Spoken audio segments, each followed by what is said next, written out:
So recently US और Israel मिलके Iran के ऊपर अटैक किया है और साथ में उनका जो सुप्रीम लीडर है ईरान का यानी कि आयतुल्ला खुमैनी उनका भी इसमें डेथ हो गया है। तो ये बहुत ज्यादा इफेक्ट लाएगा इंडियन मार्केट या फिर ऑल ओवर ग्लोबल मार्केट पे भी। तो वो हम अभी इस वीडियो में देखेंगे। तो सबसे पहले ये जो भी सिचुएशन हुआ है ये वॉर लाइक सिचुएशन है। एक तो पाकिस्तान और अफगानिस्तान का वॉर चल ही रहा है, साथ में अभी ईरान, इजराइल और यूएसए भी भिड़ चुका है। ईरान एक बहुत मेजर एक्सपोर्टर है ऑयल का। तो ऑल ओवर वर्ल्ड में हमें क्रूड ऑयल का प्राइस बढ़ता हुआ दिखेगा और जब भी क्रूड ऑयल का प्राइस बढ़ता है तो वो इन्फ्लेशन साथ में लाता है और सारे सेक्टर में इसका इम्पैक्ट आता है। कोई भी सेक्टर इससे बचता नहीं है, क्योंकि अगर आपका तेल का प्राइस बढ़ जाएगा तो ट्रांसपोर्टेशन का कॉस्ट बढ़ जाएगा। अगर ट्रांसपोर्टेशन का कॉस्ट बढ़ेगा, सप्लाई चेन महंगा हो जाएगा और तो सारा चीज महंगा हो जाता है। लेकिन इसका एक बेनिफिट होएगा, वो है कमोडिटीज में गोल्ड और सिल्वर को। अब देखो, जब भी ऐसा वर्ल्ड एक सिचुएशन होता है तो इन्वेस्टर स्टेबल एसेट के ऊपर ज्यादा फोकस करते हैं। तो स्टेबल एसेट अभी हमारे पास एक ही है, गोल्ड। सिल्वर को भी हम कंसीडर नहीं कर सकते,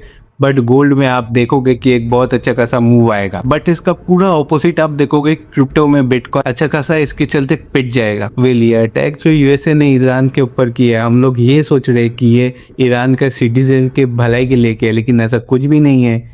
यूएसए ये कर रहा है क्योंकि ईरान सबसे ज़्यादा ऑयल एक्सपोर्ट करता है चाइना को, और चाइना को जब वो ऑयल एक्सपोर्ट करता है तो वो डील यूएसडी में नहीं होता है बल्कि चाइना के करेंसी में होता है। और इसके साथ में ईरान बहुत ज़्यादा डिस्काउंटेड प्राइस में भी चाइना को अपना क्रूड ऑयल एक्सपोर्ट करता है। तो ये मिर्ची लगा है ट्रम्प को और ट्रम्प इसीलिए अटैक किया है ईरान के ऊपर। वेल, एक बहुत पिक्यूलियर पैटर्न सामने आ रहा है।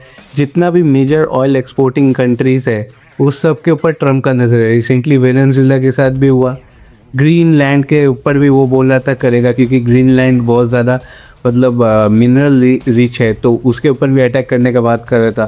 साथ में अब तो ईरान पे कर ही चुका है। तो फ्यूचर में और भी जो भी मतलब आप देख लो, ताइवान के ऊपर भी कुछ ना कुछ तो हो ही सकता है चाइना और यूएसए का। तो इन फ्यूचर जो लग रहा है कि सिचुएशन ठीक नहीं जाएगा, बहुत ज़्यादा अनस्टेबल होगा ग्लोबल पीस। फ्यूचर में और भी ज़्यादा गोल्ड और सिल्वर बढ़ता हुआ दिख सकता है हमें। लेकिन इंडियन मार्केट का क्या होगा? देखो, ये जो भी वो है ना, हमारा इंडियन मार्केट थोड़ा ओवर सेंसिटिव है, तो ये रिएक्ट तो ज़रूर करेगा इसके ऊपर। लेकिन जहाँ तक मुझे लगता है इसका इफेक्ट इंडिया में उतना कुछ नहीं होने वाला है। तो हाँ, हो सकता है 1 हफ्ता 2 हफ्ता ये इफेक्ट करे इंडिया को, बट लॉन्ग टर्म में आप देखोगे 2-3 महीना बाद ये बात वापस से शांत हो जाएगा और मार्केट फिर से अपना लेवल को क्रॉस करना शुरू कर देगा। तो इन्वेस्टमेंट मत रोकना, बल्कि ये बहुत अच्छा टाइम है अपना SIP कंटिन्यू करने का, स्टॉक एग्रीगेट करने का, अच्छा स्टॉक।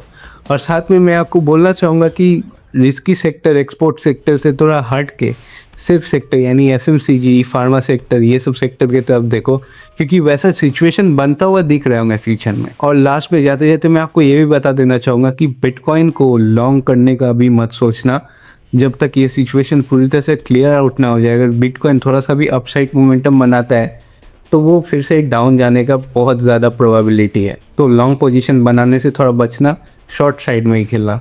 तो हाँ, बस यही था वीडियो में। और भी अगर फ्यूचर में कुछ आता है तो मैं ज़रूर उसके ऊपर वीडियो बना के आपको अपडेट दे दूँगा। Thank you for watching this video and take care.